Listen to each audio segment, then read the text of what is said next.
So when thinking about what to use and what information to use for the schools that you're trying to apply to, right? Bespoke, catering it to that school, you want to think of 4 main things. CLAP, right? CLAP. Community, location, academics, personal. Let's go one by one. In terms of community, you want to be thinking about the school community, the diversity of the campus, right? You want to be thinking about the alumni network, the student organizations, everything that really lets the school kind of tick, the pulse of the school, the student body, right? That's what you're looking for in terms of community. In terms of location, think not just about the location of the school, but job opportunities in that location, different highlights. For example, let's say you're in New York.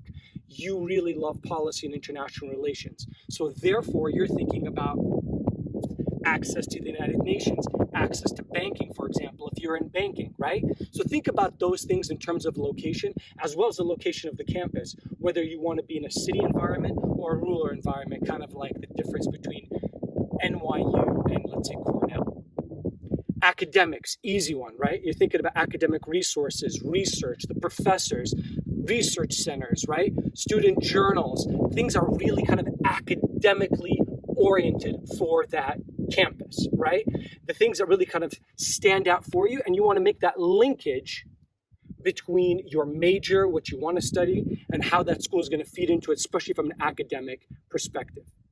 And finally, personal, the X factor, right? It's the one that says, hey, my father was an alumni, or my mother, or I have legacy, or I visited the campus when I was a kid, or I went and did a class when I was during summer school, or anything to that degree or that effect that really creates that bond. Or maybe to say, I know alumni of that school, or I know other students from that school, even present students. That really does help you in terms of providing that school with a little bit of an extra kind of push, that thing that makes you more of a unique candidate, that makes you have the interconnection with that school. If you don't have it, don't worry about putting it.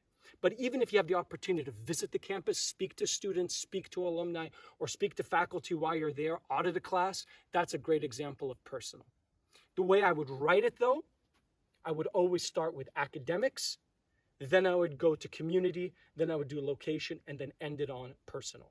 You could use this to extrapolate for a whole why that school essay, or you can keep it short in one paragraph, kind of usually the penultimate paragraph. Make sure to check out our anatomy of a personal statement to know where it goes in section 5 under education. And then you can kind of really condense it into that section. I hope you found this useful and get you on the right track to success. If you have any questions or comments, please post them below. We'll do our best to get back to you with further resources. If you haven't subscribed to Right Track Admissions, hit us up over here. And if you want more content from Right Track Admissions, hit us up over here. Hope you enjoyed this beautiful tour of Dead Valley in Namibia. Now stay sane, stay safe, and stay connected.